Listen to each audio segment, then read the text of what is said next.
Kita teruskan dengan muka surat 123. Jawab soalan di bawah berdasarkan maklumat yang diberi.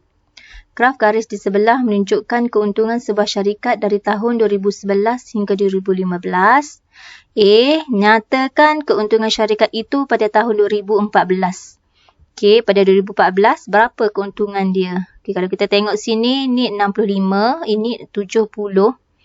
Jadi, dua petak kecil ni bernilai 1000 kan? 65, 66, 67, 68, 69, 70. Jadi, keuntungan pada 2014 ialah 68,000. Okey, soalan B. Nyatakan satu inference yang boleh dibuat berdasarkan graf garis itu. Apakah inference yang awak boleh nampak daripada sini?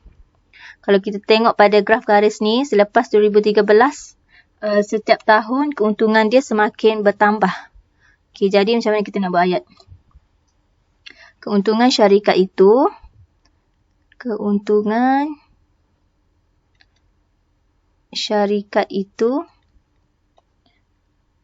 semakin bertambah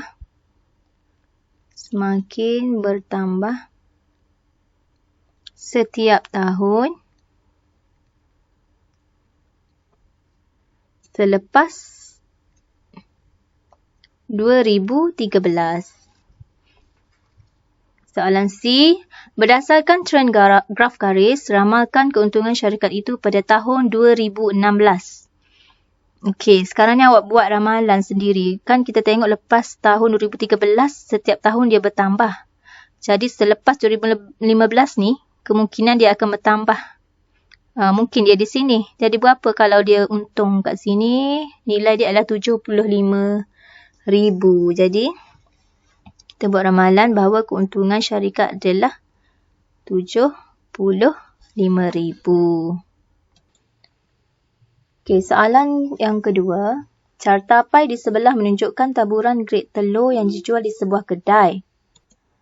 Terdapat 140 biji telur grade B. Cari A nilai X. Okey, macam mana kita nak cari nilai X? Ni senang lah. Kalau satu putaran berapa darjah? Satu putaran 360 darjah kan? Jadi, nak kira X. X sama dengan 360 darjah. Tolak dengan 120. Tolak dengan 90, kita dapat 150 darjah. B. Jumlah bilangan telur. Okey, yang dia bagi maklumat di atas ialah 140 biji telur grade B. Jadi telur grade B. Okey, telur grade B ni berapa darjah dia? 120 darjah. 120 darjah bersamaan dengan 140 biji. Jadi, kita kena tahu grade C dengan grade A. Grade C ni ada 90 darjah, grade A 150 darjah. Okey, grade C, macam mana kita nak tahu grade C ni berapa biji? Okey, jadi kita tak tahu berapa biji. Kita wakilkan dengan huruf Y. Bilangan telur grade A kita wakilkan dengan huruf Z. Okey, jadi untuk cari nilai Y dengan Z ni, kita kira kaedah kadaran yang macam kita dah belajar bab 4. Jadi, Y ni bilangan biji telur grade C kan? Y biji per dengan 90 darjah. Okey, kita cari kadaran dia. Dengan B lah, sebab B ni dah tahu. Jadi, 140 biji per dengan 120. Okey, 140 biji ni berkadaran dengan 120 darjah. Okey, jadi Y sama dengan Okay, macam mana cari nilai Y? Kita pindahkan 90 darjah ni ke atas. Dia bahagi sini kan. Bila dia pindah, dia jadi darab. Jadi Y sama dengan 140 per 120 darab dengan 90. Okay, kita akan dapat 175 PG. Okay, betul tak? 90. Okay, kita akan dapat 105 biji. 105 biji.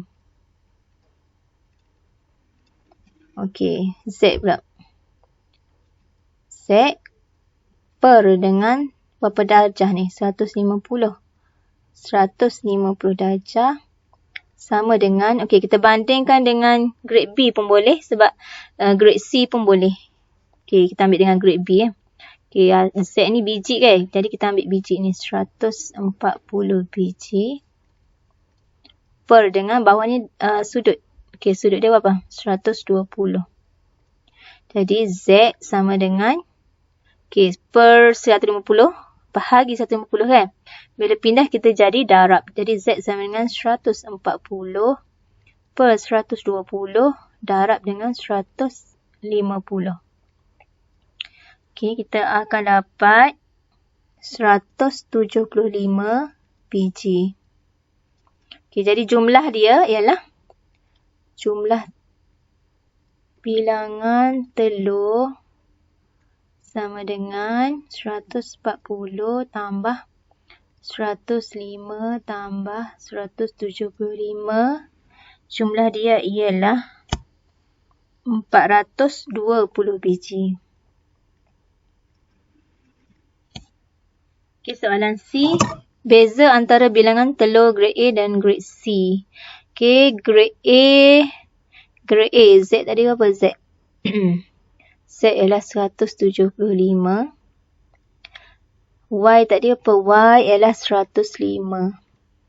Okay, jadi beza antara grade A dan grade C ialah 175 tolak 105 sama dengan 70 biji. Okay, kita sambung muka surat 124. Jawab soalan di bawah berdasarkan maklumat yang diberi. Plot titik di sebelah menunjukkan satu kajian bertajuk berapa buah buku yang kamu baca semasa cuti sekolah. Berapakah bilangan murid yang dikaji? Okay, kita tengok plot titik yang dilukis ni kosong. Maksudnya bilangan buku yang dibaca kosong seramai 3 orang. Satu buku 2 orang. 2 buku seramai 1, 2, 3, 4, 5, 6 orang. 3 buku 4 orang. 4 buku 3. 5 buku kosong. 6 buku 2 orang. Jadi berapa orang semua? Awak kena tambah semualah.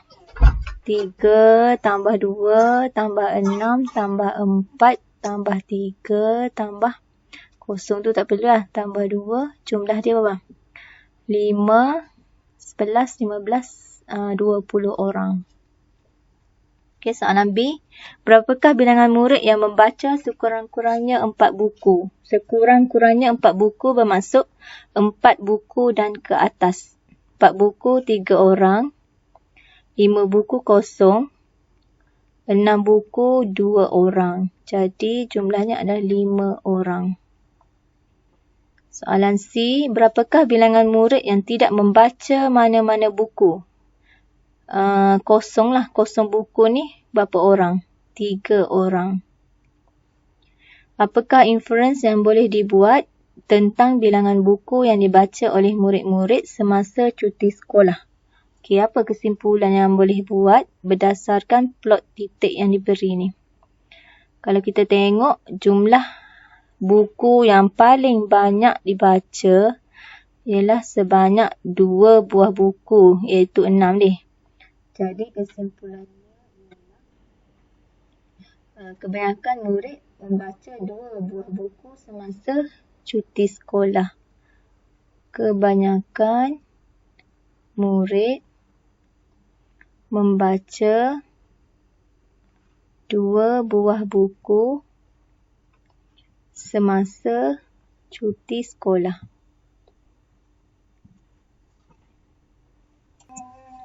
Plot batang dan daun di sebelah menunjukkan umur ahli keluarga yang menghadiri perjumpaan keluarga Jack. Berapa orang ahli keluargakah yang menghadiri perjumpaan itu?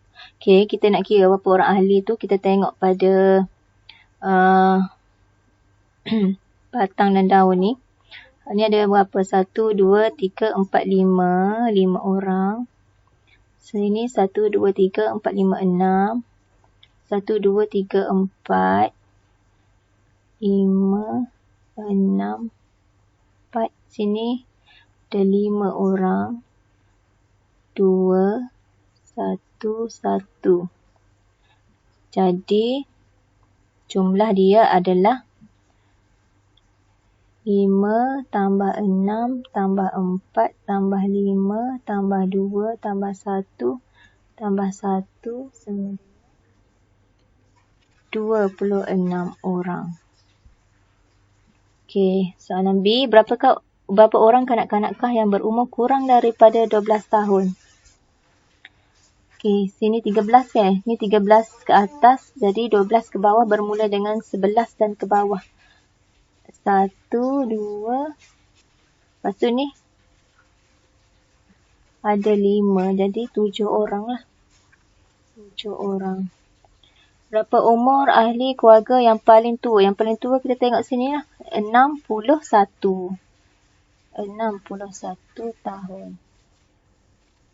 Okey, soalan terakhir. Katakan moyang Jack berusia 98 tahun telah menghadiri perjumpaan itu. Mengapakah usianya adalah unsur luaran? Okey, mengapa dia unsur luaran? Tak ada dalam ni. Sebab apa? Sebabnya umur dia jauh lebih beza dengan umur ahli keluarga yang paling tua.